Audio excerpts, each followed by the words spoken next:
Welcome to another episode of Hemp Barons. I'm Dan Humiston, and on today's show, we have a renewable economy pioneer. Using patented technology, this hemp company is converting non-food biomass into 3 value-added products. This exciting breakthrough technology is making biorefinery more economical, faster, and more environmentally friendly. Let's join Joy's conversation with Ed Lehrburger from Vision Technology.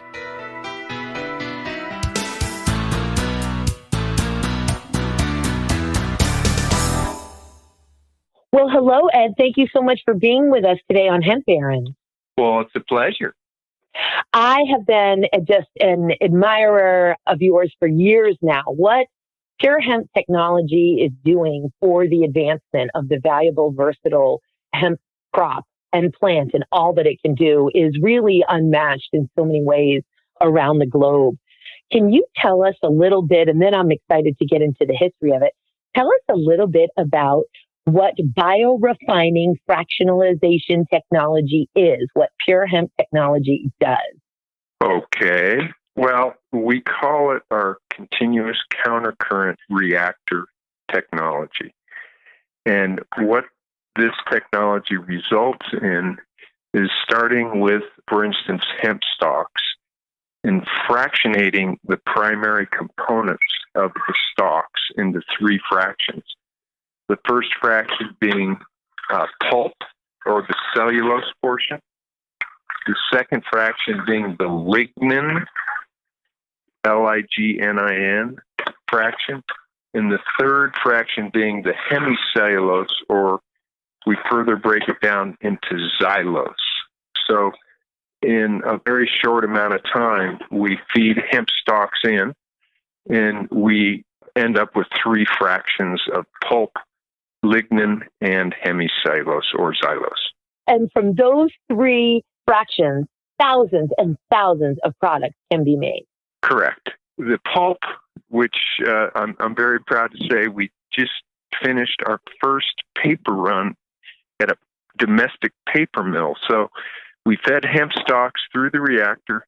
About 50% of the dry weight of the product coming out is pulp, and we sent about 500 pounds of pulp to a paper mill in Michigan, and they ran it and we made about 2 miles of hemp paper. And this was a huge milestone, not only for us, but really for the United States. We're now making hemp paper at a paper mill, and soon to be paper mills, which is a big deal. And we're now working with other companies to find homes for this amazing hemp paper that we made. And our target was to make a thick paper stock for board, cards, and packaging. So we're, as of today, open for business to help move our 2 miles of paper so we can do our next run, which we plan to have about 10 miles of hemp paper. So that's the pulp. This is so exciting. So that's on the pulp side. We can also further refine the pulp into glucose. So we have methods, and we've done this a number of times, where we enzymatically hydrolyze the pulp into glucose. And once you have the glucose, which is a 6-carbon sugar, we're able to ferment that into many different products. And this is the beginning of the refinery, where you start with fermentable sugars, and from the fermentable sugars, you can go into many different directions as far as consumer products and industrial products. So that's on the pulp side. The lignin side, and let me just get in there for a second. So certainly pulp and paper and packaging and cards, so important. But I also know that you folks are looking into and see the full potential here, and have even created some tissue paper, and are looking for pulp and looking to even personal hygiene products, and of course building products on the pulp side as well. 100% accurate. We have made pulp from wheat straw that went into making gorgeous toilet paper and paper towels. Now, that was a 14-month concentrated program that we did with the third party that, it cost about $2 million for us to develop that data. We have yet to do that with hemp, and all the work that we're doing now is self-funded. So we're definitely looking for collaborators to assist us in funding the research and development to take hemp and go into different directions like toilet paper, like hygiene products. And we've got some preliminary data on all these. And, we're just trying to stay focused on one thing at a time. And our one thing was making pulp to make paper. And so now we're kind of in that groove. We're also exploring the very unique properties of hemp lignin. And we're doing amazing research and development, and we've got collaborations with different universities, and we're sending them our hemp lignin, and we're perhaps one of the only companies in the world making hemp lignin.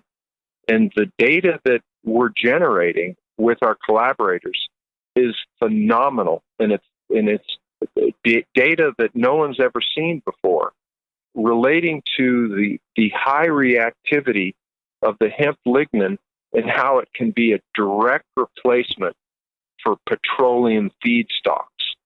So exciting. This is fantastic. The third fraction is the hemicellulose, which is a much thinner fiber than the thick cellulose fiber. And in our continuous countercurrent reactor technology, we're able to convert that long thin fiber, into a liquid inside the reactor. So it enters as a hemp stalk where 20% is the hemicellulose, and it exits as a liquid. And the liquid is now considered to be a long chain or a oligomeric xylose. And xylose is a 5-carbon sugar. And this, like the lignin and like the cellulose, is a raw material that can be made into many industrial and consumer products. So these three fractions result in providing raw materials to make, a myriad of products for all of us. Including plastics, sweeteners, composites, chemicals, nutraceuticals, resins, sealers, along those lines. Am I correct? All the above. Yes, it's just incredible. And you folks didn't come to this lightly. This is technology that the Purevision team has been, you and your brother Carl, and I know your colleague, who I believe is now retired, Dr. Dick Wingerson, have developed and patented this technology in the 90s. Am I correct? And then Purevision then licenses this patented biorefining fractionalization technology to Pure Hemp Technology, which, of course, all owned by you guys. Is that correct? Yeah, the CCR technology was developed by Dr. Wingerson in 1999. And so we've been advancing it and then scaling it up for these years. And now it's pretty much ready to be scaled up to a small industrial scale. And our current scale is a 0.5 ton per day continuous pilot plant. And we definitely have enough data to advance, and our next scale is planned to be a 4 ton per day, which is a very conservative scale up. And from the 4 ton, we plan to go to a full commercial scale of 50 tons per day, which in the scheme of industrial scale is still relatively small. So we've got our work cut out for us for the next 5 years. And as I'm on this interview, just let your listeners know that we're very active in the R&D and the scale up. All this takes investment funds. So we're seeking investment collaborators to help us build more and more hemp refineries to replace oil refineries as soon as possible. And it's purehemptech.com, by the way, purehemp.com, where we can learn about all of those opportunities. And in fact, it's your extensive experience in biomass for all of those years that inspired the state of Colorado when it began to explore the reintroduction and the reemergence of, again, this versatile, valuable crop in Colorado, where you were appointed originally to serve on the Colorado Hemp Advisory Board. This formed in 2013, and you now serve as the chairman of the board of directors of the Colorado Hemp Advisory Board. Am I correct? That is correct. I'm obviously quite honored to serve as the chairman of this group. When we started meeting in 2013, hemp was illegal everywhere in the United States. Colorado was the only state that legalized hemp, but it was still illegal because we didn't have rules and regs to follow to grow hemp. So 2014 was the first legal sow and the first legal harvest. And so we were in processing hemp from day one. And like you say, I'm still on the committee and now been invited to be the chairman. And it's quite an honor, and we're still kicking.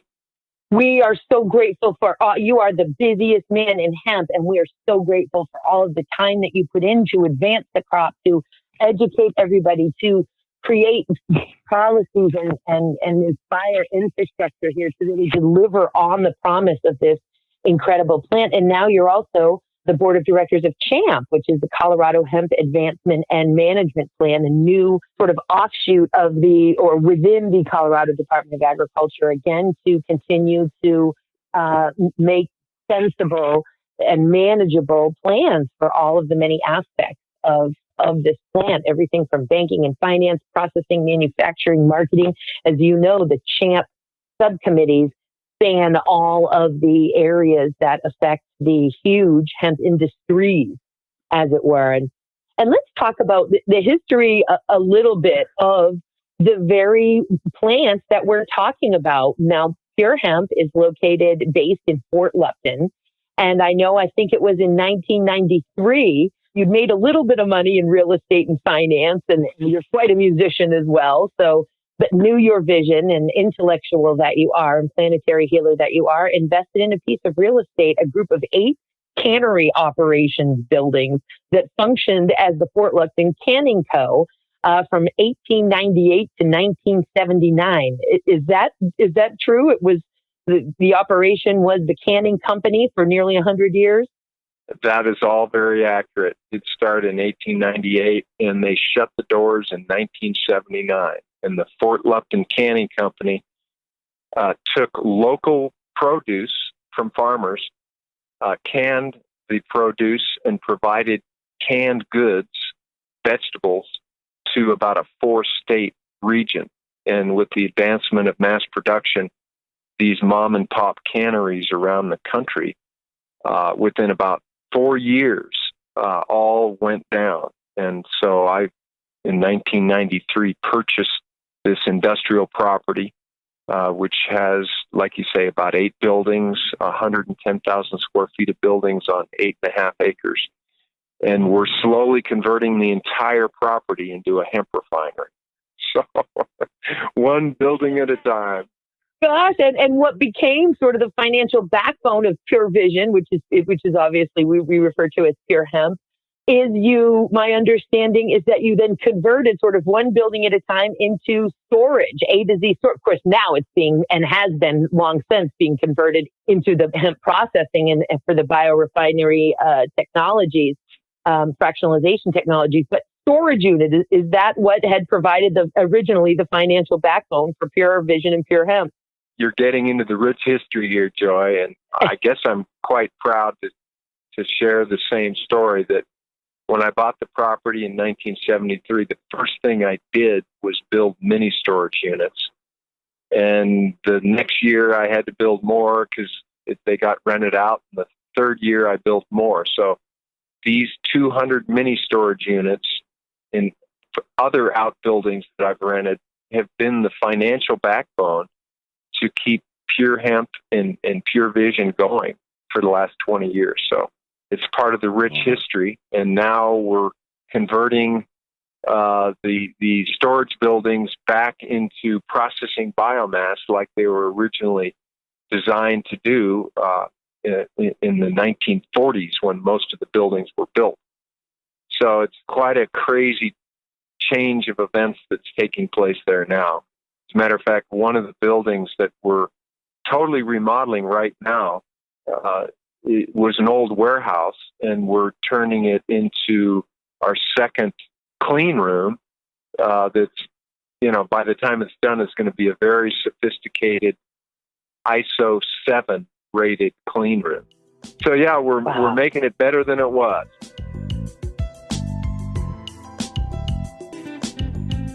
I know that also you folks are processing certain materials that are available for sale now.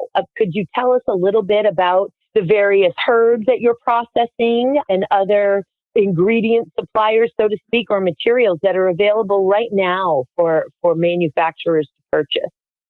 Yeah. Let me just first say this, that what is paying for our research and development and advancement of our hemp refining program is our spin-off company and our brand, Purekind Botanicals. So most of the products that we're selling are what most people in our industry are used to, which is cannabinoid-infused products. So we have tinctures and topicals and so forth. So those are something that we sell every day. We also are selling small quantities of lignin and of pulp, and now we're selling large quantities of paper, and we're also selling small quantities of xylose. And we're targeting companies and universities to take these unique 100% hemp-based raw materials to start doing research and development to find homes for these unique starting materials. So by all means, your audience, if you're interested in working with us in getting small samples of these starting materials, let us know. And the goal will be to work toward buying rail car quantities of these same raw materials to make products on the industrial scale. And your website has such great, the technology tab, I just think is so useful. It really, you do a wonderful job of taking some very complicated science and explaining it in layman's terms so folks can understand it. So again, we're talking about a plant that meets all of the needs of humanity. So human and animal nutrition, nutraceuticals, body care, pharmaceuticals, paper, textiles, building materials, biocomposites, nanotechnology, industrial sealants and coatings. I mean, somebody stop me. And you folks at Lehrburger, at Pure Hemp Technology, have the science to really maximize all of these aspects of this plant, as you say, the cellulose, the hemicellulose, and the lignin. And for our listeners, lignin is the property in plants, simplistically, that sort of gives them their rigidity and certain protection. So when you punch a tree, you hurt your hand. There's so much lignin in that tree. There is about 20% lignin. Am I right, Ed? 20% Yes. lignin in the hemp plant? Yes. 20% lignin in the hemp plant. So lignin, Lignin, lignin is one of the most prominent polymers, natural polymers on the planet. So trees typically have 25% lignin, and most other plants have closer to 20%, but it's evolved to be a very important polymer found everywhere in nature. And so when we eat lettuce or broccoli or other biomass, we're actually eating some lignin.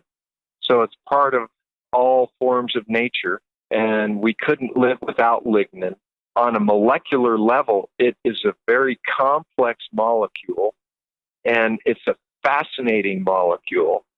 And the most prominent source of lignin on the planet, it comes out of the pulp and paper industry. And when you have very large pulp producers, how to make paper is to remove the lignin from the wood chips. So pulping all over the planet is all about removing lignin, because lignin has qualities that doesn't make for good paper. So they remove the lignin, and the state of the art for the industry is to condense this and dry this lignin and use it as boiler fuel to help fuel the pulping and paper making operations. And this is a great use for lignin, but in our world, lignin is much more valuable than using it for boiler fuel when we can use it as the raw material, the primary raw material to make plastics and other, high value added products. No, that's what we want to be, maximizing this, as you say, fascinating and complex molecule for all that it is worth. It's kind of like when folks say, hey, we can make biodiesel fuel out of hemp seed oil. And yes, we can, but it is such a valuable, complex oil pressed from the hemp seed, that we would not want to use it just to be burned as a fuel. There are so many incredible things that we can do with it. And I think also it's important to bring home the fact that, so there's 25% lignin in trees. We don't want to cut trees down. We need trees for oxygen and for the bios. And also, it takes an incredible amount of chemicals to break down the lignin that's in trees versus breaking down the lignin that's in hemp. Is that correct as well, Ed? Yeah. Joy, you're spot on. We don't need to cut down trees to make paper and packaging products. And the trees that we do cut down on this planet, they're anywhere from 7 to 35 years old to grow a good tree for pulp. And we grow hemp in 90 to 120 days. And so let's save those trees to absorb and suck up the carbon. And let's use ag residues and hemp stalks to make our toilet paper and paper towels and paper and packaging. And so, that's what it's all about. And re-energize the farming industry and employ regenerative agricultural practices that will heal the soil and rebuild the soil and really heal this planet up. And I think also important for the listeners to know that we have to use a lot of bleach to make tree paper. All of the dioxins that adds into the water table, not necessary for the production of hemp paper, especially if we can all get used to the beautiful creamy color instead of this addiction to bleached white, which is unnecessary. What do you say about that, Ed?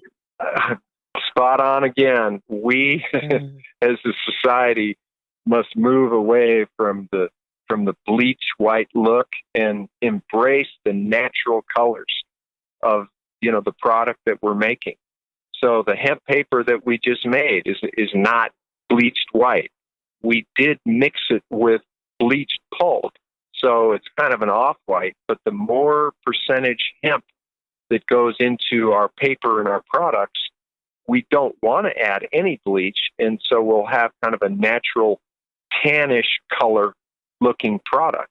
And so we as an industry really want to embrace this. And if you want to have a white look, well, you can have your white bio-based ink or your colorful inks that you can apply to the hemp paper, and you can have it any color you want. But yeah, as a society, we must move away from the thought that everything has to be bleached with chemicals and start gravitating toward the natural look and feel of the plant. It's beautiful. It's healthy. Let's do it. And I know an article about you and Purevision for Marijuana Venture magazine way back in 2015. And there's a quote here that I have. You said, everything you can do with oil, you can do with biomass and feedstock. And that the focus of this company is to get away from trees and to be tree free. Still feeling that way today, Ed? Yes, but moreover, trees are incredible plants. We love to see them and have them in our environment. We do not love to see oil refineries in our environment.